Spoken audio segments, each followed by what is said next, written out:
صحیح بخاری کی حدیث نمبر 1198 حضرت ابن عباس رضی اللہ عنہ سے روایت ہے، انہوں نے کہا آپ ایک رات ام المومنین حضرت میمونہ رضی اللہ عنہا کے ہاں سوئے، یعنی کہ رات بسر کی۔ ام المومنین میمونہ رضی اللہ عنہا آپ کی خالہ تھی۔ آپ نے بیان کیا کہ میں بستر کے عرض میں لیٹ گیا اور رسول اللہ صلی اللہ علیہ وآلہ وسلم اور آپ کی بیوی اس کے طول میں لیٹے۔ پھر رسول اللہ صلی اللہ علیہ وآلہ وسلم سو گئے حتیٰ کہ آدھی رات ہوئی یا اس سے تھوڑی دیر پہلے یا بعد، تو آپ صلی اللہ علیہ وآلہ وسلم بیدار ہو کر بیٹھ کے اور چہرے سے نیند کے خماری کو اپنے دونوں ہاتھوں سے دور کرنے لگے۔ پھر سورۃ ال-عمران کے آخر کے 10 آیتیں پڑھی۔ اس کے بعد پانی کے ایک مشک کے پاس گئے جو لٹک رہی تھی، اس سے آپ صلی اللہ علیہ وآلہ وسلم نے اچھی طرح وضو کیا، پھر کھڑے ہو گئے۔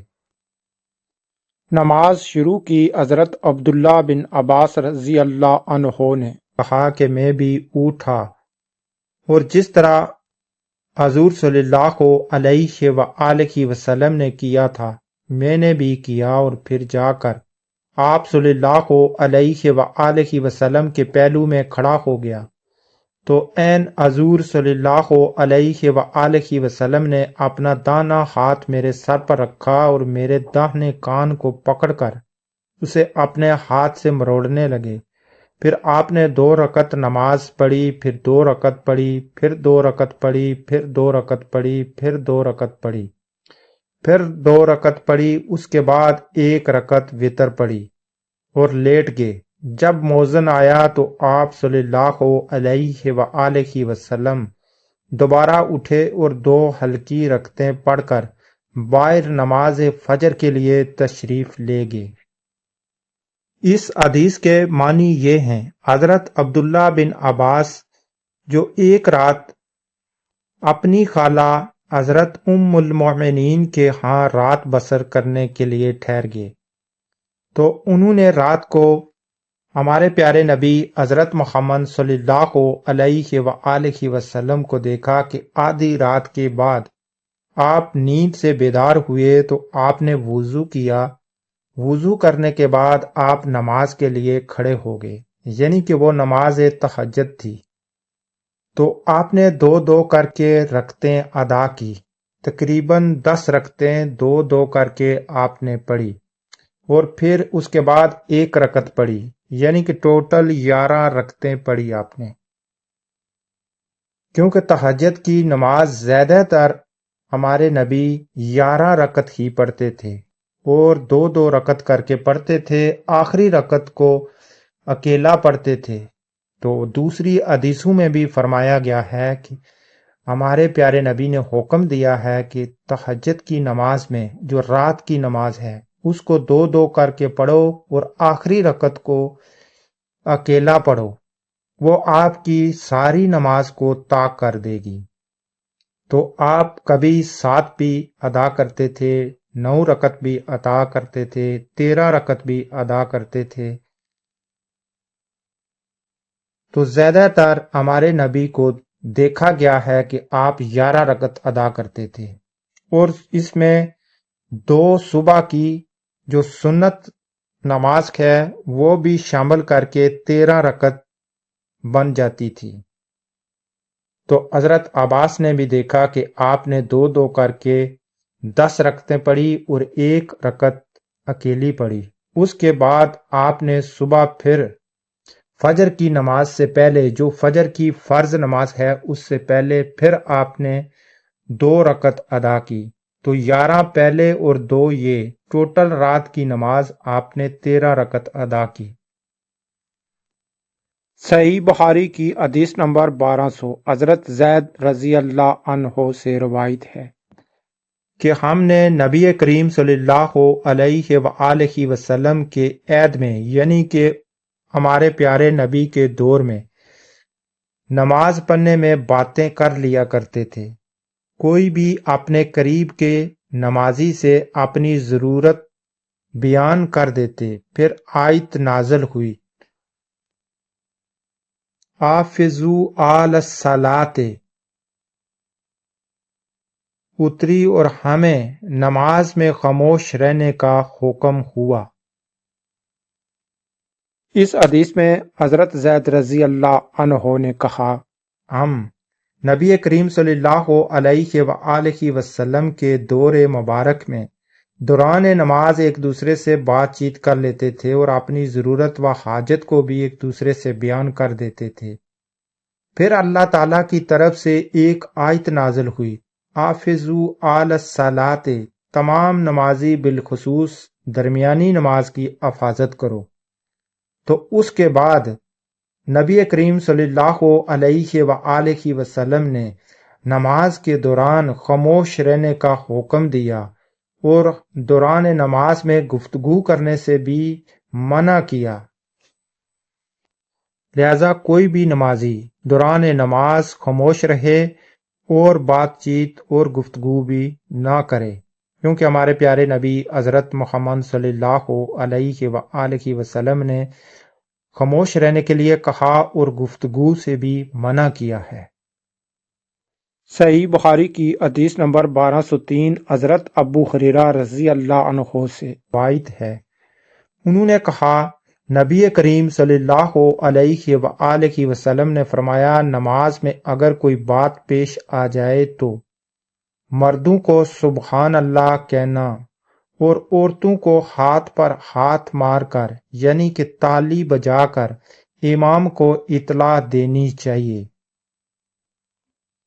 اس حدیث کے معنی یہ ہیں، حضرت ابو ہریرہ رضی اللہ عنہ نے فرمایا کہ نبی کریم صلی اللہ علیہ وآلہ وسلم نے کہا کہ اگر نماز کے دوران کوئی وجہ پیش آ جائے تو مرد کو سبحان اللہ کہہ کر امام کو مطلع کرنا ہوگا، اور اگر عورت ہے تو عورت کو اپنے ہاتھ کے اوپر ہاتھ مار کے تالی جیسی آواز بنا کے امام کو آگاہ کرنا ہوگا۔ صحیح بخاری کی حدیث نمبر 1204 حضرت سہیل بن سعد رضی اللہ عنہ سے روایت ہے، انہوں نے کہا، نبی کریم صلی اللہ علیہ وآلہ وسلم نے فرمایا، سبحان اللہ کہنا مردوں کے لیے ہے اور عورتوں کے لیے تالی بجانا۔ اس کے متعلق دو حدیثیں ہیں، ایک حدیث حضرت ابو ہریرہ رضی اللہ عنہ نے بیان کی اور دوسری حدیث اس کے متعلق حضرت سہیل بن سعد رضی اللہ عنہ نے بیان کی۔ انہوں نے بھی کہا کہ ہمارے نبی نے کہا کہ اگر کوئی مرد ہے تو وہ سبحان اللہ کہہ کر امام کو آگاہ کرے، اور اگر عورت ہے تو ہاتھ پر ہاتھ مار کر امام کو آگاہ کرے اگر نماز کے دوران کوئی وجہ پیش آ جائے تو۔ صحیح بخاری کی حدیث نمبر 1206 حضرت ابو ہریرہ رضی اللہ عنہ سے روایت ہے، انہوں نے کہا، نبی کریم صلی اللہ علیہ وآلہ وسلم نے فرمایا، بنی اسرائیل کی ایک عورت نے اپنے بیٹے کو پکارا، اس وقت وہ عبادت خانے میں تھا۔ ماں نے پکارا کہ ہے جریہ جریہ، پس وہ پیش میں پڑ گیا اور دل میں کہنے لگا کہ ہے اللہ، میں اب ماں کو دیکھوں یا نماز کو؟ پھر ماں نے پکارا ہے جریہ، وہ اب بھی اس پش و پیش میں تھا کہ اے اللہ میری ماں اور میری نماز۔ میں نے پھر پکارا ہے جریہ، وہ اب بھی یہی سوچے جا رہا تھا، اے اللہ میری ماں اور میری نماز۔ آخر ماں نے تنگ ہو کر بد دعا کی، اے اللہ جریہ کو موت نہ آئے جب تک وہ فحشہ عورت کا چہرہ نہ دیکھ لے۔ جریہ کی عبادت گاہ کے قریب ایک چرانے والی آیا کرتی تھی جو بکریاں چراتی تھی، اتفاق سے اس کے بچہ پیدا ہوا۔ لوگوں نے پوچھا کہ یہ کس کا بچہ ہے؟ اس نے کہا کہ جریہ کا ہے۔ وہ ایک مرتبہ اپنی عبادت گاہ سے نکل کر میرے پاس رہا تھا۔ جریہ نے پوچھا کہ وہ عورت کون ہے جس نے مجھ پر تہمت لگائی ہے، یعنی کہ الزام لگایا ہے؟ کہ اس کا بچہ مجھ سے ہے۔ عورت بچے کو لے کر آئی تو انہوں نے بچے سے پوچھا کہ بچے تمہارا باپ کون؟ بچہ بول پڑا کہ ایک بکری چرانے والا گڈریا میرا باپ ہے۔ صحیح بخاری کی حدیث نمبر 1210 حضرت ابو ہریرہ رضی اللہ عنہ سے روایت ہے کہ حضرت محمد صلی اللہ علیہ وآلہ وسلم نے ایک مرتبہ ایک نماز پڑھائی، پھر فرمایا کہ میرے سامنے ایک شیطان آ گیا اور کوشش کرنے لگا کہ میری نماز توڑ دے، لیکن اللہ تعالیٰ نے اس کو میرے قابو میں کر دیا۔ میں نے اس کا گلا گھونٹا، اس کو دھکیل دیا۔ آخر میں میرا ارادہ ہوا کہ اسے مسجد کے ایک ستون سے باندھ دوں، اور جب صبح ہو تو تم بھی دیکھو، لیکن مجھے سلیمان علیہ السلام کی دعا یاد آ گئی، اے اللہ مجھے ایسی سلطنت عطا کیجئے جو میرے بعد کسی اور کو نہ ملے۔ اس لیے میں نے اسے چھوڑ دیا اور اللہ تعالیٰ نے اسے ذلت کے ساتھ بھگا دیا۔ اس کے بعد نظر بن شمیل نے کہا کہ زعات زال سے ہے، جس کے معنی ہیں کہ میں نے اس کا گلا گھونٹ دیا، اور دعتا اللہ تعالیٰ کے اس قول سے لیا گیا یوم یدون، جس کے معنی ہیں قیامت کے دن وہ دوزخ کی طرف دھکیلے جائیں گے۔ درست پہلا ہی لفظ ہے، البتہ شعبہ نے اس طرح عین اور تا کی شدت کے ساتھ بیان کیا ہے۔ امام بخاری رحمت اللہ نے اس سے یہ ثابت کیا ہے کہ دوران نماز میں دشمن کو دھکا دینا، اسے پکڑنا، اس سے نماز خراب نہیں ہوتی۔ اس طرح دوران نماز میں جوتیاں اتارنا، جمالی روکنا، بچے کا کمر پر سوار ہونا، تھوک کو جوتے سے ملنا، سانپ اور بچھو کو مارنا، تھوکنا، بچہ اٹھا کر نماز پڑھنا، بہت زیادہ رونا اور پھنکارنا، اس سے نماز خراب نہیں ہوتی۔ یہ تمام امور صحیح حدیث سے ثابت ہیں۔ صحیح بخاری کی حدیث نمبر 1211 حضرت ازرق بن قیس سے روایت ہے، انہوں نے کہا ہم احواز میں جو بستیاں ہیں بصرہ اور ایران کے بیچ میں خارجیوں سے جنگ کر رہے تھے۔ ایک بار میں نہر کے کنارے بیٹھا تھا، اتنے میں ایک شخص ابو ہریرہ صحابی رضی اللہ عنہ آیا اور نماز پڑھنے لگا۔ کیا دیکھتا ہوں کہ ان کے گھوڑے کی لگام ان کے ہاتھ میں ہے۔ اچانک گھوڑا ان سے چھوٹ کر بھاگنے لگا تو وہ بھی اس کا پیچھا کرنے لگے۔ شعبہ نے کہا یہ ابو ہریرہ سلمی رضی اللہ عنہ تھے۔ یہ دیکھ کر خوارج میں سے ایک شخص کہنے لگا کہ اے اللہ اس شیخ کا ناس کر۔ جب وہ شیخ واپس لوٹے تو فرمایا کہ میں نے تمہاری باتیں سن لی ہیں، اور تم کیا چیز ہو؟ میں نے رسول اللہ صلی اللہ علیہ وسلم کے ساتھ 7-8 جہادوں میں شرکت کی ہے، اور میں نے آپ صلی اللہ علیہ وآلہ وسلم کے آسانیوں کو دیکھا ہے۔ اس لیے مجھے یہ اچھا معلوم ہوا کہ اپنا گھوڑا ساتھ لے کر لوٹوں، نہ کہ اس کو چھوڑ دوں، وہ جہاں چاہے جہاں چل دے اور میں تکلیف میں رہوں۔ اس سے معلوم ہوتا ہے کہ انہوں نے اپنی نماز جاری رکھی تھی، وگرنہ وہ الٹے پاؤں واپس آنے کا تکلیف نہ کرتے۔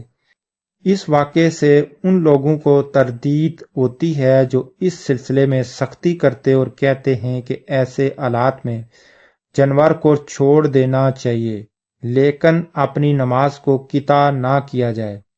اس سے فقہ نے یہ مسئلہ اخذ کیا ہے کہ اگر کسی کو اپنے مال و اسباب کی تلف ہونے کا اندیشہ ہو تو نماز قطع کرنا جائز ہے۔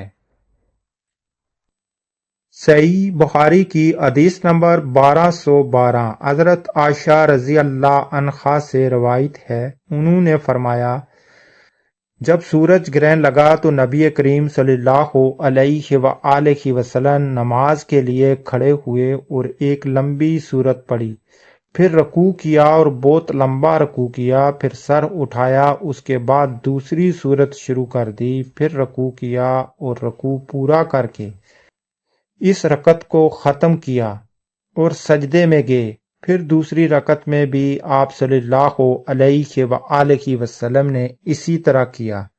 نماز سے فارغ ہو کر آپ نے فرمایا کہ سورج اور چاند اللہ کی نشانیوں میں سے دو نشانیاں ہیں، اس لیے جب تم ان میں گرہن دیکھو تو نماز شروع کر دو جب تک کہ یہ صاف ہو جائے۔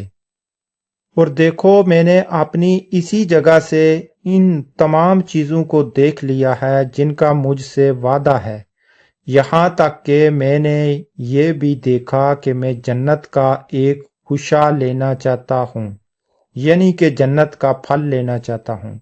ابھی تم لوگوں نے دیکھا ہوگا کہ میں آگے بڑھنے لگا تھا، اور میں نے دوزخ بھی دیکھی اس حالت میں کہ بعض آگے بعض آگ کو کھائے جا رہی ہے، یعنی کہ ایک آگ دوسری آگ کو کھائے جا رہی ہے۔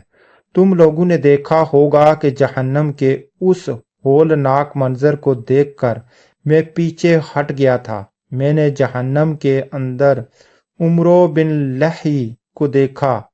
یہ وہ شخص ہے جس نے سانڈ کی رسم عرب میں جاری کی تھی۔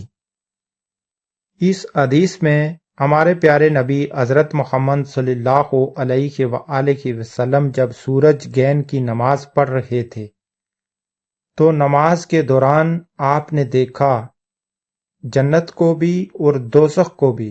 جب جنت کو دیکھا تو جنت کے اندر جنت کا پھل جو ہے آپ نے اس کو توڑنے کی خواہش کی تو آپ تھوڑے قدم آگے بڑھے، پھر ایک بار آپ نماز میں تھوڑے پیچھے ہٹے، تو جب وہ پیچھے ہٹے تھے تو آپ نے دوزخ دیکھی۔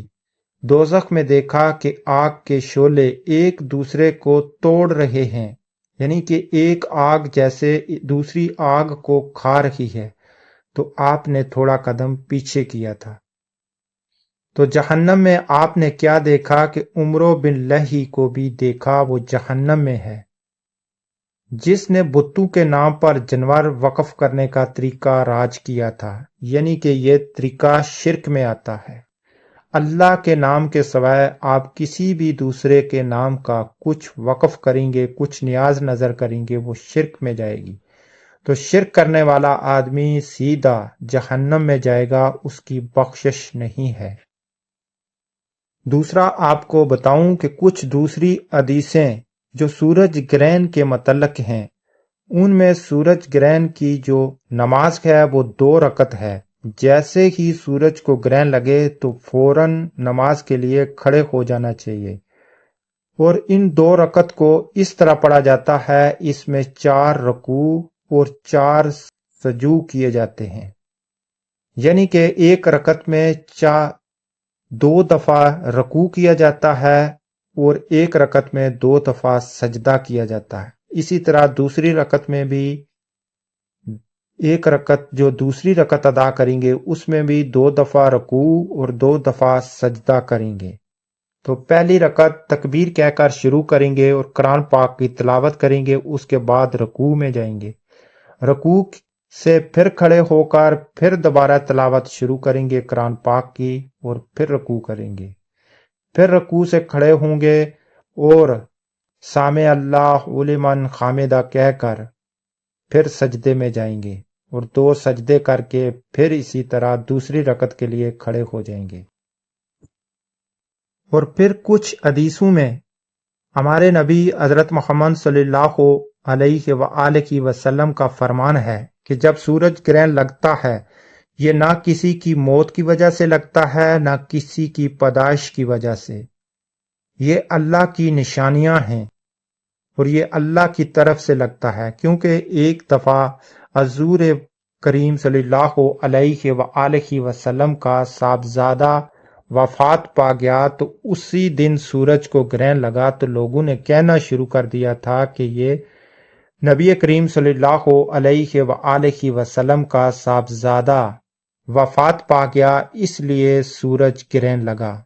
تو اس وقت بھی نبی کریم صلی اللہ علیہ وآلہ وسلم نے فرمایا تھا کہ سورج گرہن کسی کی وفات یا پداش کی وجہ سے نہیں لگتا، یہ اللہ کی نشانیوں میں سے دو نشانیاں ہیں جو سورج گرہن اور چاند گرہن ہے۔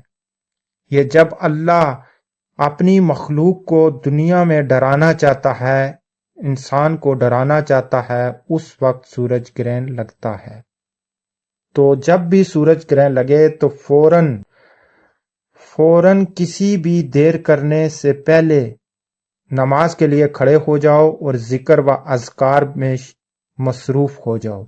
تب تک نماز میں رہو اور ذکر اذکار میں رہو جب تک کہ سورج گرہن ختم نہیں ہو جاتا۔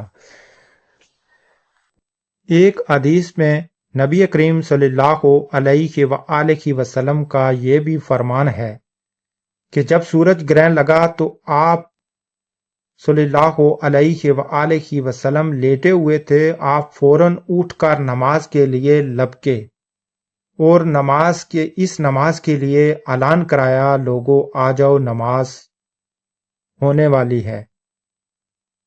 تو نماز کے بعد ایک آدمی نے نبی کریم صلی اللہ علیہ وآلہ وسلم سے پوچھا کہ یا رسول اللہ، اس سے پہلے آپ کے چہرے مبارک پر میں نے کبھی اتنی زیادہ پریشانی نہیں دیکھی جتنی کہ آج دیکھی ہے۔ تو آپ صلی اللہ علیہ وآلہ وسلم نے فرمایا کہ میں جب سورج گرہن لگا تو اس لیے جلدی سے نماز کی طرف لپکا کہ کہیں قیامت نہ آ جائے۔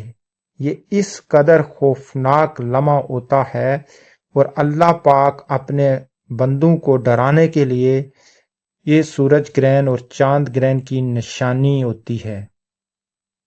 تو اس لیے جب بھی سورج گرہن لگے تو فوراً نماز کے لیے لپکو اور ذکر و اذکار شروع کر دو۔ صحیح بخاری کی حدیث نمبر 1213 حضرت عبداللہ بن عمر رضی اللہ عنہ سے روایت ہے، انہوں نے کہا نبی کریم صلی اللہ علیہ وآلہ وسلم نے ایک دفعہ مسجد میں قبلے کی طرف رنت دیکھی، یعنی کہ کھانسی کا تھوک دیکھا۔ آپ صلی اللہ علیہ وآلہ وسلم مسجد میں موجود لوگوں پر بہت ناراض ہوئے اور فرمایا کہ اللہ تعالیٰ تمہارے سامنے ہے، اس لیے نماز میں تھوکا نہ کرو، یا یہ فرمایا کہ رنت نہ نکالا کرو۔ پھر آپ اترے اور خود ہی اپنے ہاتھوں سے اسے کھرچ ڈالا۔ ابن عمر رضی اللہ عنہ نے کہا کہ جب کسی کو تھوکنا ہی ضروری ہو تو اپنے بائیں طرف تھوک لے۔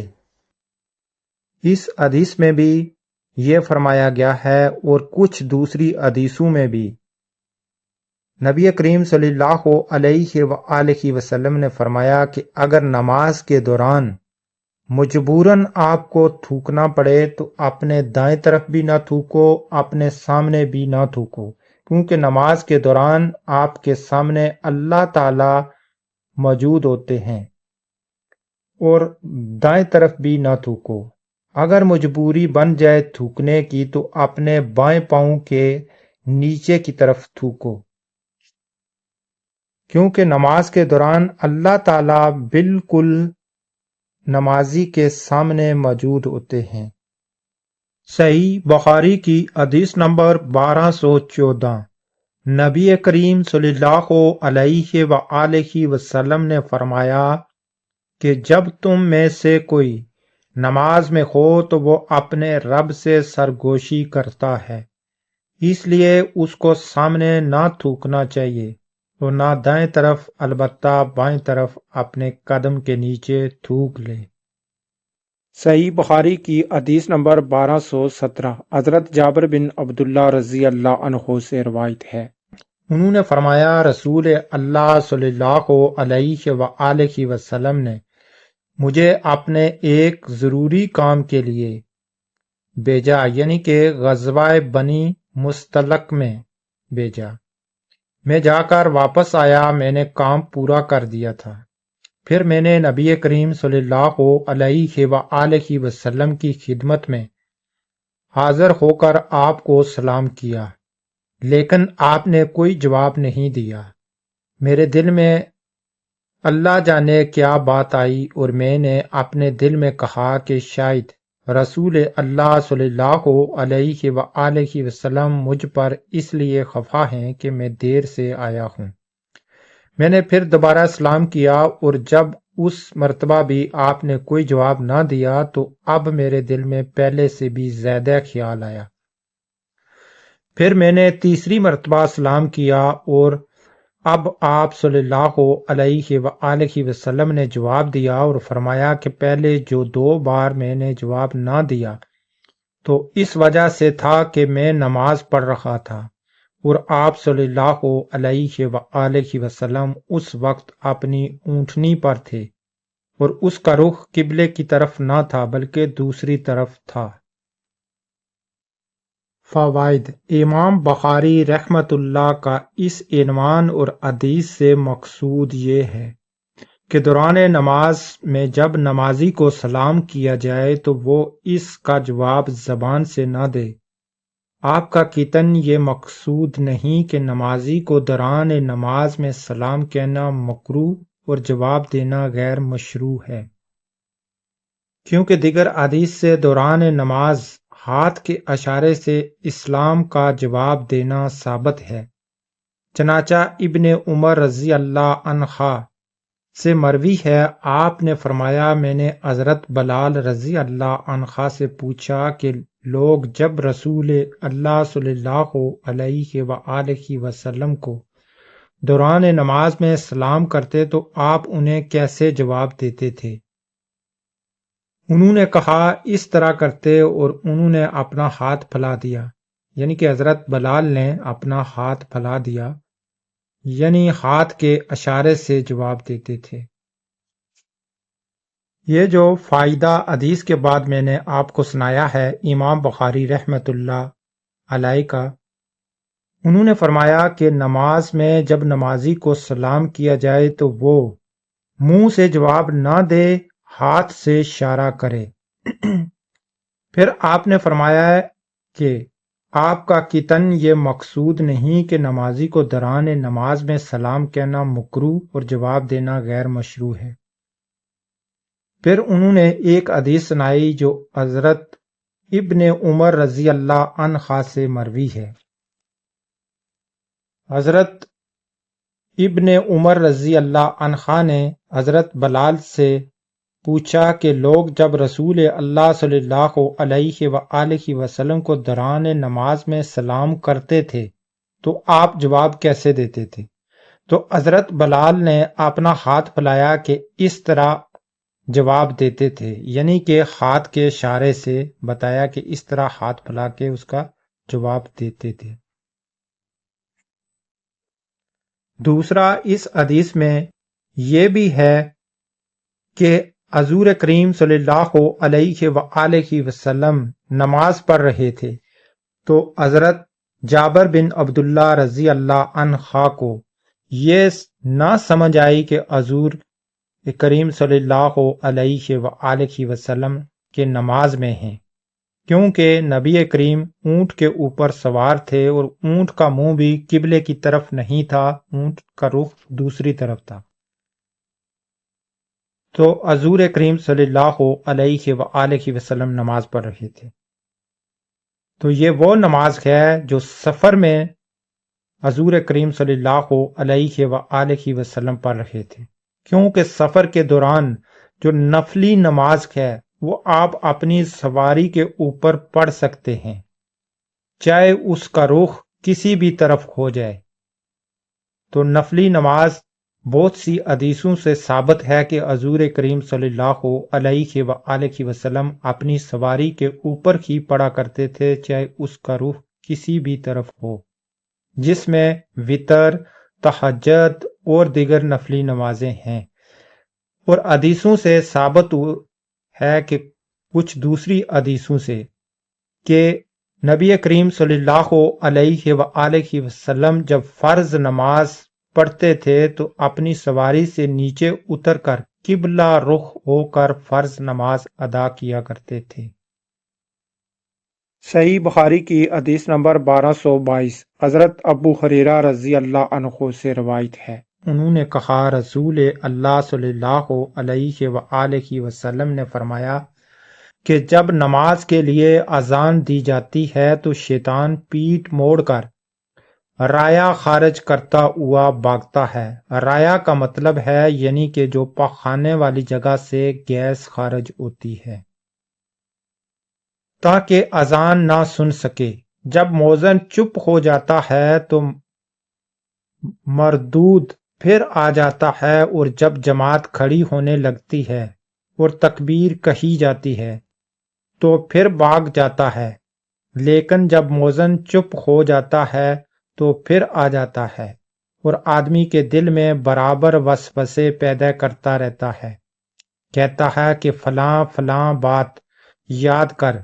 کم وقت وہ باتیں یاد دلاتا ہے جو اس نمازی کے ذہن میں بھی نہ تھی۔ اس طرح نمازی کو یہ بھی یاد نہیں رہتا کہ اس نے کتنی رکعتیں پڑھی ہیں اور کتنی باقی ہیں۔ ابو سلمہ بن عبد الرحمن نے کہا کہ جب کوئی یہ بھول جائے کہ کتنی رکعتیں پڑھی ہیں تو بیٹھے بیٹھے سو کے 2 سجدے کر لے۔ ابو سلمہ نے یہ ابو ہریرہ رضی اللہ عنہ سے سنا تھا۔ فائدہ: اگر کوئی نمازی شیطانی وسوسے کی بنا پر اس قسم کی سوچ بچار میں پڑ جائے تو اس سے نماز باطل نہیں ہوتی، بشرطیہ کہ نماز کا کوئی رکن ترک نہ ہو۔ اگر نماز کا کوئی رکن رہ جائے تو اس کا ادا ضروری ہے، اس کے ساتھ اسے سجدہ سو بھی کرنا ہوگا۔ سجدہ سو سے مراد اگر نمازی نماز میں بھول جاتا ہے شیطانی وسوسوں سے، تو وہ جب اس کی نماز کمپلیٹ ہو جاتی ہے تو آخر میں وہ التحیات للہ کے لیے بیٹھتا ہے، یعنی کہ اولیاء قاعدہ کے لیے بیٹھتا ہے، تو التحیات للہ مکمل کر کے دائیں طرف سلام پھیرے اور پھر 2 سجدے ادا کرے۔ 2 سجدے ادا کر کے دوبارہ التحیات للہ کے لیے بیٹھ جائے، تو یہ جو 2 سجدے ہوں گے ان کو سجدہ سو کہتے ہیں۔ تو اسی کے ساتھ ہم آج کی ویڈیو کو کلوز کرتے ہیں۔ نیکسٹ ویڈیو دیکھنے کے لیے ہمارے چینل کو سبسکرائب لازم کریں تاکہ آنے والی ویڈیو بھی آپ دیکھ سکیں۔